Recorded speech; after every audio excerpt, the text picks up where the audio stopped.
na videoaula de hoje vamos falar sobre os castrati. Os castrati, eram cantores que tinham uma voz bem diferente, uma voz não convencional, uma voz bem mais aguda do que se encontra em homens. Cara, como assim? Que raio de expressão vocal é essa? Bom, vamos lá para a área da música para a gente começar a bater um papo aí sobre os castrati. Existem algumas expressões vocais no qual se configuram as vozes masculinas e as vozes femininas. As vozes femininas tendem a ser mais agudas e as vozes masculinas tendem a ser mais graves. Então, as vozes femininas, da mais aguda para mais grave, começa lá com a soprano, a mezzosoprano e a contralto. Num tom mais grave, você já vai encontrar as vozes masculinas. A voz masculina mais aguda possível, que é o tenor, ainda é mais grave do que a contralto. Então vem tenor, barítono e baixo.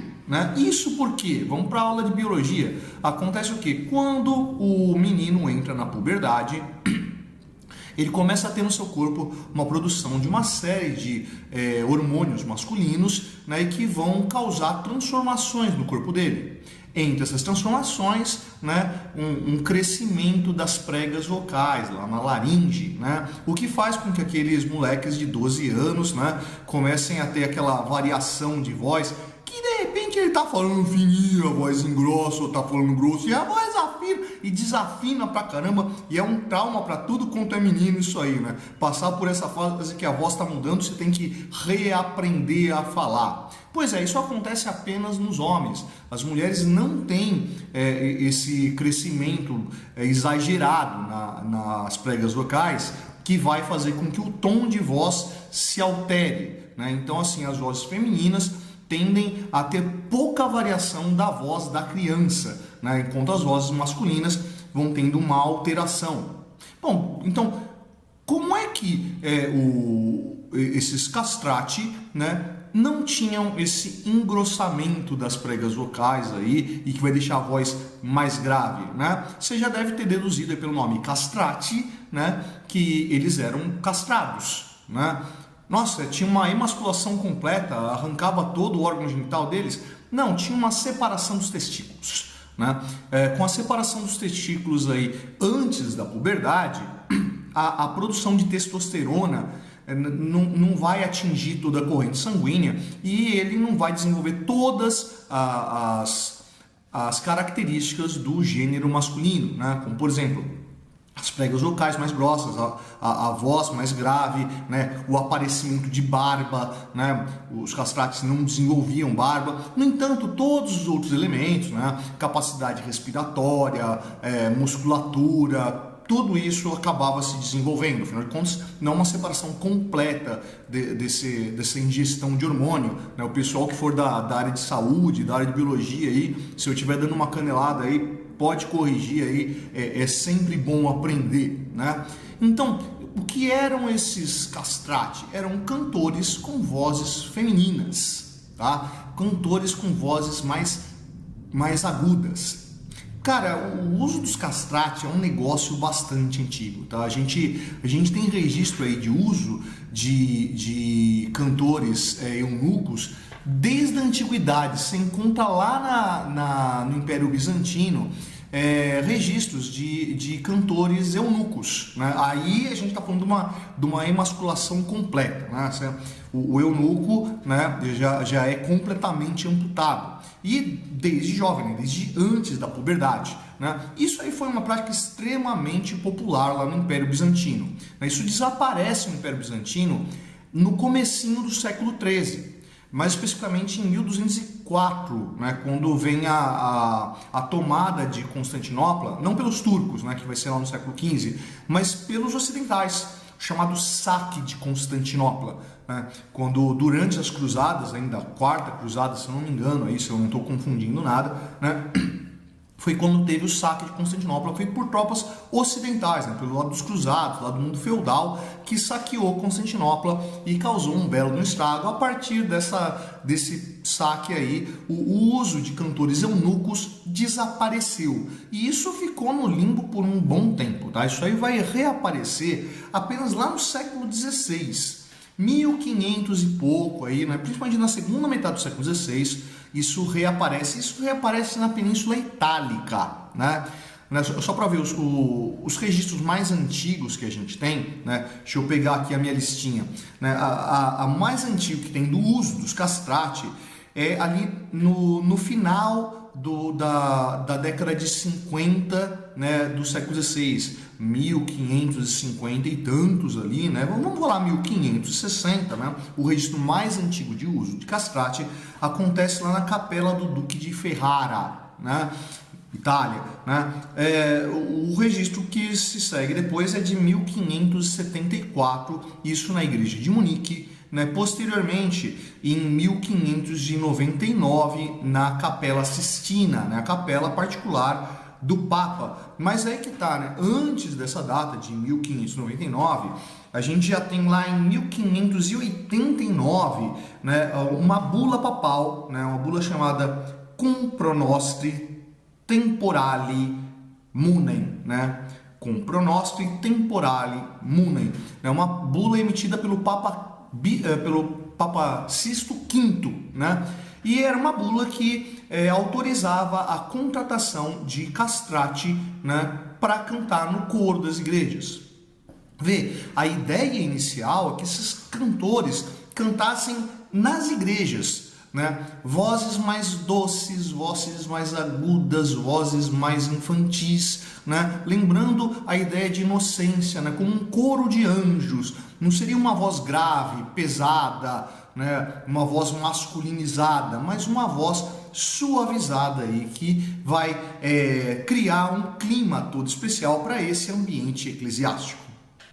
Bom, aí você me pergunta, né? Pô, se a preocupação era criar vozes ali para compor corais, que fossem vozes femininas ou que fossem vozes infantis, né? Por que não usar mulheres ou por que não usar crianças nessas ações? Bom, crianças você até tinha ali alguns corais infantis, não era muito prática disso, não parecia ser de bom tom, né, o uso dessas crianças.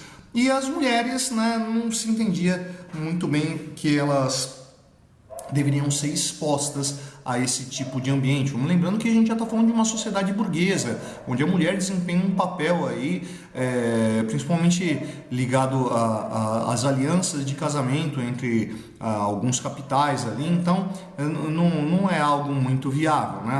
Uma mulher artista acabaria se expondo demais, né, e perderia o seu valor ali dentro das relações de alianças, né? Não vai entender valor financeiro, né? Se bem que acaba envolvendo alguma questão financeira aí, mas não é que as mulheres serão vendidas, mas na ideia da manutenção da imagem dessa pessoa.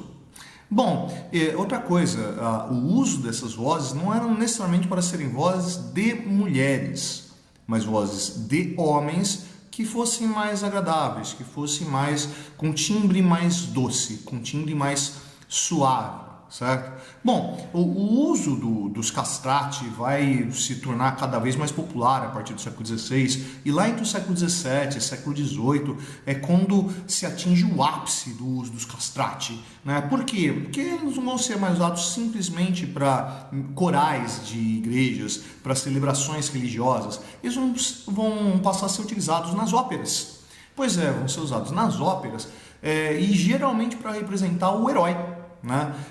Justamente para dar uma imagem de juventude, de inocência, de pureza desse herói, né? Esse herói ele tinha essa voz mais adocicada, essa voz mais aguda, né? Essa voz menos rude, né? E também, inclusive, para desempenhar papéis femininos, né? Afinal de contas, como eu disse, não era muito de bom tom visto mulheres ocupando esse tipo de função, então se utilizavam homens castrati, né, que teriam esse tom de voz mais próximo da voz feminina, eles poderiam desempenhar também esses papéis. Cara, mas quem se submetia a virar um castrate, né? Quem se submetia a passar por essa esterilização que mutilava o sujeito, né? Que não permitia com que ele desenvolvesse naturalmente como um homem adulto.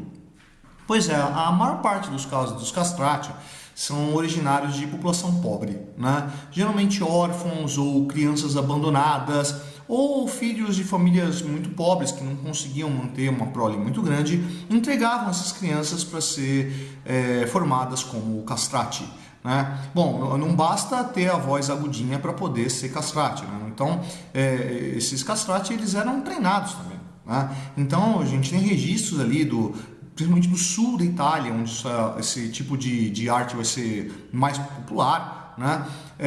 Onde vão existir conservatórios sustentados pela igreja, né? E que vão dar formação para esses rapazes, né? Então, para esses rapazes ali, acabava, de certa forma, sendo uma fonte de sobrevivência até que relativamente positiva, né? Afinal de contas, ele seria uma pessoa abandonada que viveria nas ruas, talvez, né? Ou com péssimas condições de vida, e tornando-se um castrati, ele poderia ter uma vida mais confortável, né? Esses caras eram muito bem remunerados, né? Você consegue imaginar esse tipo de situação, né? E acabavam se tornando celebridades dentro desse mundo artístico, né? Então, assim, ele poderia ter uma vida bem mais confortável que teria nas condições em que nasceu, né? Tanto que, assim, a castração de rapazes se tornou extremamente popular, né? Tanto que lá no sul da Itália, principalmente em Nápoles, era comum você ver salas de barbeiros, né? O barbeiro, então, primeiro só vamos fazer um adendo aí, né? Abra um parênteses, só para a gente não ficar perdido. Quando eu falo barbeiro, você já deve ir na mente aí a ideia do cara que faz a barba, né? Pois é, o termo barbeiro deriva de um funcionário, de um artesão, né, melhor dizendo assim, né, que era o cirurgião barbeiro, um cara lá típico da Idade Média, né, que era o cara que fazia barba, cortava o cabelo, fazia sangria, né, fazia tratamento médico muito superficial. Não é que ele era médico, mas ele conhecia de alguns tratamentos e arrancava dente podre, né, e coisas desse tipo, né? Esse hábito permaneceu ali por um bom tempo. E você vai encontrar ali, né, comércio, né,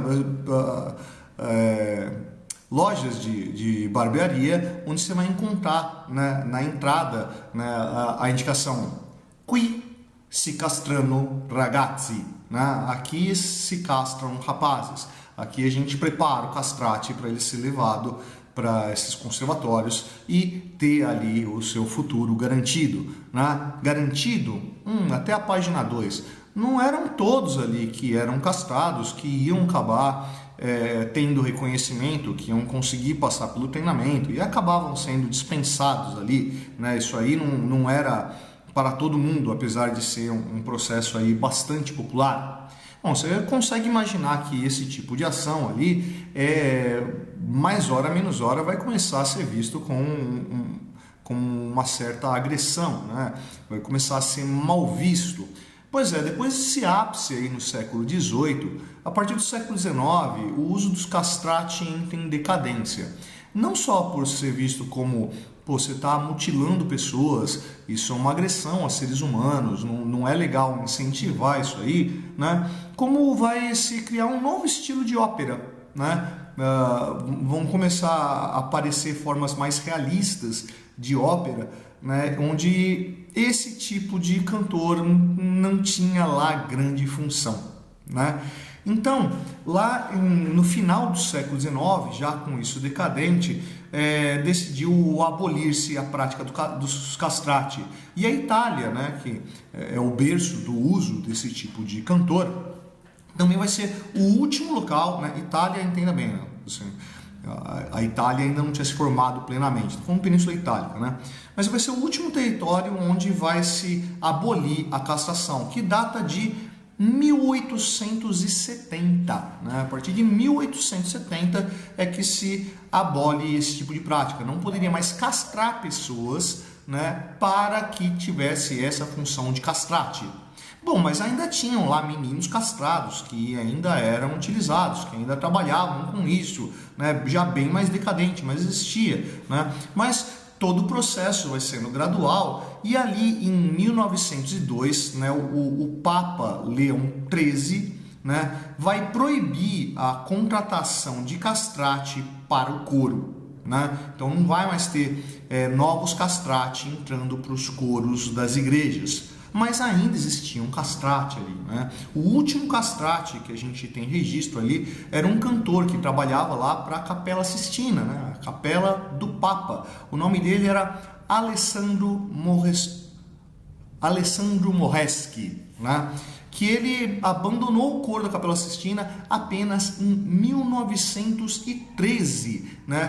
Percebe que então foi uma prática ali de longa duração, onde esse tipo de ação, que vai ser ali uma mutilação dessas pessoas, né, não vai ser visto naturalmente como algo cruel, né? Justamente por isso aí é importante a gente conseguir ter um olhar dentro do processo histórico e perceber que muitas coisas que a gente olha para o passado e percebe elas como crueldades, como coisas tenebrosas, né, muitas vezes naquele momento não eram vistas assim.